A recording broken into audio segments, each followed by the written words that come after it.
Ring the bell. Ring the bell. It's spring. Something to be excited about, okay?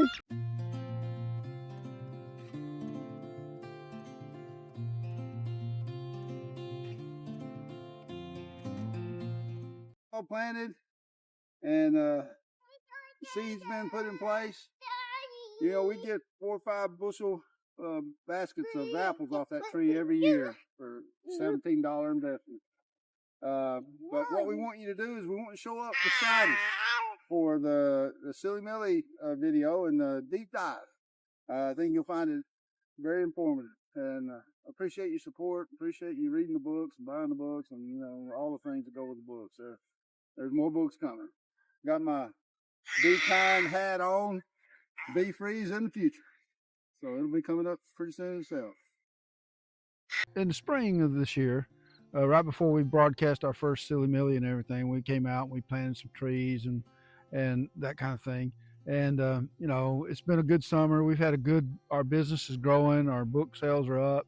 You know, and so. But today we posted on Facebook our, you know, our lesson was good seed, fertile ground, rocky ground. Thing. The parable of sowing. And so I'm sure most of you guys are all familiar with that. But well, we came out and we planted trees, and we planted this particular tree right here, and we got thinking about it. Well, it died. You know, that's probably a good example to show.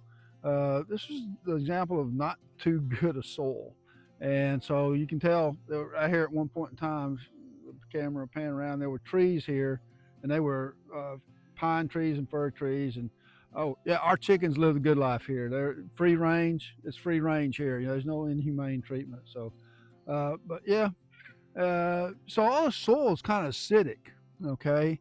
And so what we did is we probably shouldn't have planted this tree here, is what I'm trying to say. But in addition to that, we have deer, and the deer were getting at it. And by the time we realized it, we built some cages, put a cage around it. But as you can see, too late. So, you know, this is an example of poor soil, poor fertilization, you know, even the protection we put around it wasn't that good. And so, you know, in your life, you want to put things to your advantage. You want to do the best you can, right? And so, lesson learned. This is what they call this particular tree costs about $19. So this is a $20 hole. You know, we had put $20 in it and watched it not make it.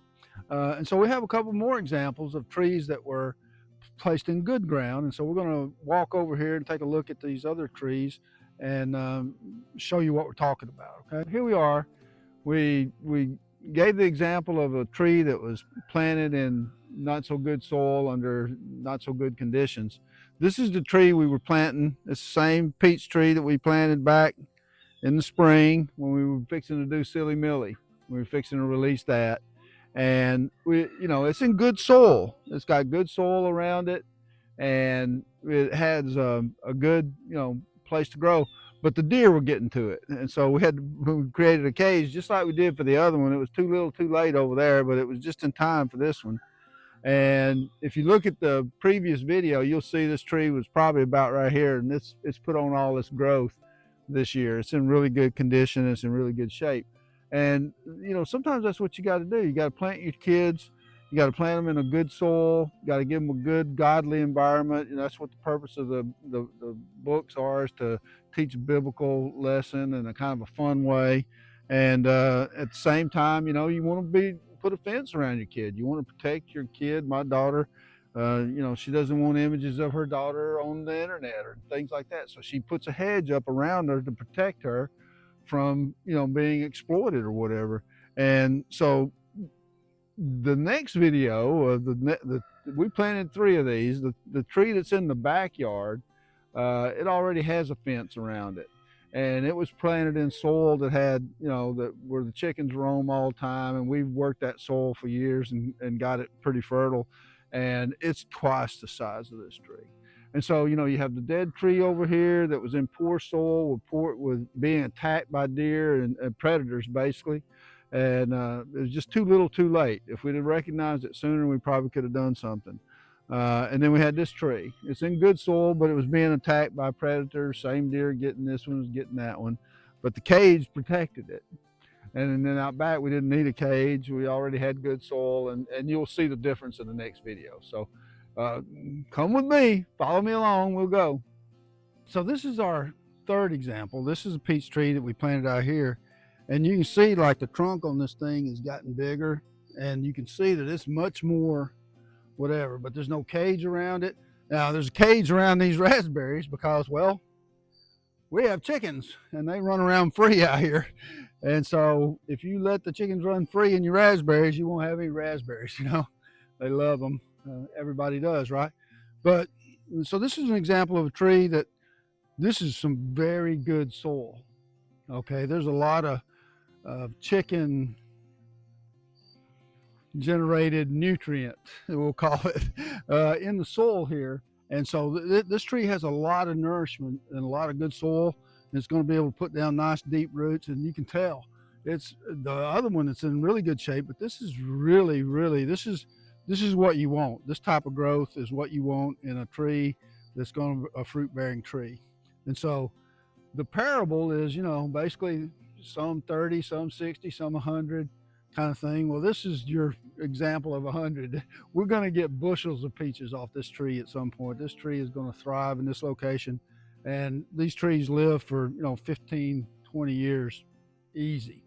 And so we've got peach trees on the property here that have been around now already 10, 15 years and still going. So we thought that we'd just take a little time today and share the progress of our trees. I know that it's kind of probably a little corny and everything, but you know, visuals help understand things better when you see things in a visual representation. So that's our tree story for today.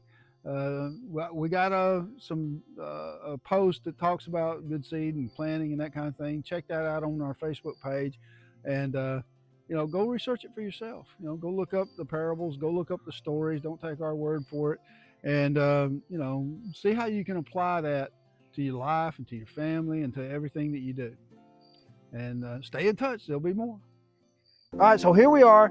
It's the beginning of spring, and we thought we'd go back. Okay, y'all, you'll have to ring the bell. Ring the bell, it's spring. Something to be excited about, okay? And we thought we'd go back and revisit. So like I say, that was last April when we first planted this tree, and then we came back around in August and we took another look at it and saw how it had grown. And here it is this year, a new beginning, spring again, and the tree's ready to blossom. It's almost spring here. You know, this tree started out somebody from a seed, from a little seed. Somebody cared for it. We bought it. We planted it in the ground. And so then, you know, it grew. And so we bought it, we planted it, and it's grown some more. And now we might actually get some fruit off of this tree this year. So we're kind of excited about that. But that's the way writing is. It starts out as a little seed. It grows, and it doesn't happen all at once. And that's the way your faith is. Your faith is like that also. You come into Christ, you become a believer, you get a little bit of faith, and then you got to nurture it, you got to care for it. But at the same time, you need to protect yourself, you need to protect your family, you need to put a hedge around you. And so God, you pray to God, He puts a hedge around you, He puts a hedge around your family, and you grow. And so we just wanted to, you know, go reminisce a little bit, go back and show those previous videos and create a little bit of a new trailer, if you will, to those. And we're excited about a new year. Thank you very much for all you do and for all of the help and the encouragement that you provide. Bye for now.